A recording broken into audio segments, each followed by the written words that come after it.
Φίλες φίλοι της Θεσσαλικής Ραδιοφωνίας Τηλεόρασης, γεια σας από το στάδιο Αλκαζάρ και καλή ποδοσφαιρική χρονιά. Ξεκινάει σήμερα το πρωτάθλημα της δεύτερης εθνικής κατηγορίας με το Θεσσαλικό ντέρμπι ανάμεσα στη Λάρισα και τα Τρίκαλα. Ένα ντέρμπι που ξυπνάει αναμνήσεις από τα παλιά. Εκτελέσει και το φάουλ από τον Πάτενα, η κεφαλιά, out. Η κεφαλιά από τον αρχηγό της Λάρισσας, τον Γιάννη Προβίδα. Καλή ευκαιρία για τη Λάρισα στο δεύτερο λεπτό. Εκτελείται το φάουλ με στη μεγάλη περιοχή της Λάρισσας. Η Ορδανίδη σε θέση βολής. Εντυπωσιακή απόκρουση από τον Παπαγιαννόπουλο. Μεγάλη ευκαιρία για τα Τρίκαλα να ανοίξουν το σκορ με τον Ιορδανίδη. 20 λεπτό της συνάντησης. Η Λάρισα έχει κερδίσει ένα φάουλ. Κοντά στην μπάλα ο Πάτε. Τελικά θα το εκτελέσει. Καλοτερισμένο στο δοκάρι από τον Δρακόπουλο το φάουλ. Ισοφαρίζουν τα δοκάρια οι Λαρισαίοι που επιμένουν με τον Αγορογιάννη για τον Κρούνιτς. Νέο γέμισμα στη μεγάλη περιοχή. Προσπαθεί ο Ξάνθης, το σουτ, out. Πολύ μεγάλη ευκαιρία, το σουτ από τον Κώστα Ταξιάρχη. Κρούνιτς μέσα στη μεγάλη περιοχή, θα πέσει και έχουμε πέναλτι. Πέναλτι για τη Λάρισα, θα το κερδίσει ο Κρούνιτς μετά την ωραία παλιά του Πάτε. Μεγάλη ευκαιρία για τη Λάρισα να ανοίξει το σκορ στο 25. Ο Γιάννης Προβίδας απέναντι στον Κατσαούνι. Προβίδας θα σουτάρει και γκολ. 1-0 η Λάρισα τα Τρίκαλα με το εύστοχο χτύπημα πέναλτι του Γιάννη Προβίδα, του αρχηγού της Λάρισας, και στο Αλκαζάρ γίνεται το έλα να δεις μετά από πάρα πολύ καιρό. Ελέγχει ο Λαγούγιας. Πάτε με τον Στοίνοβιτς. Μιρίλοβιτς, Ιορδανίδης, 1-1. Τα Τρίκαλα ισοφαρίζουν αμέσως μετά την επίτευξη του τέρματος από τον Προβίδα με τον Ιορδανίδη. Σε αυτή την ξαφνική αντεπίθεση και το Αλκαζάρ παγώνει.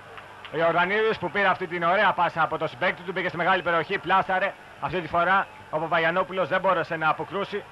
34ο λεπτό, τέταρτο κόρνερ για τη Λάρισα. Εκτελεί ο Πάτε, κεφαλιά και έχουμε κόρνερ, νέο κόρνερ.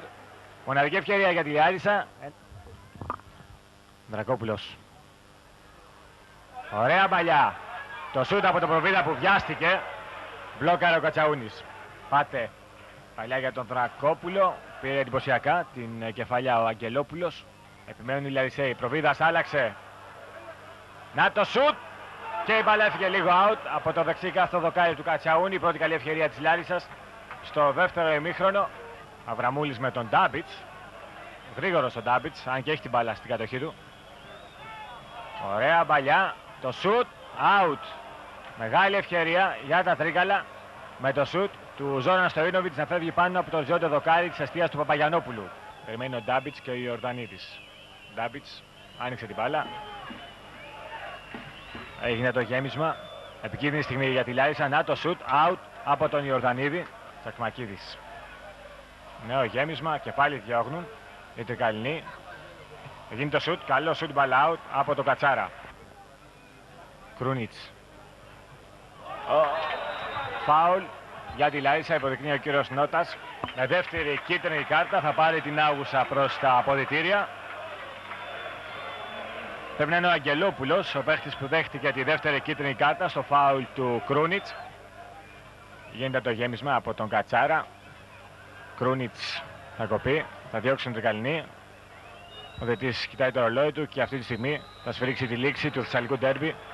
Θα βρει ισόπαλες με σκορ 1-1 τη Λάρισα με τα Τρίκαλα. Ένα σκορ πολύ καλό για τους φιλοξενούμενους, όχι όμως και για τους Λαρισαίους που αποχωρούν με σκυμμένο το κεφάλι.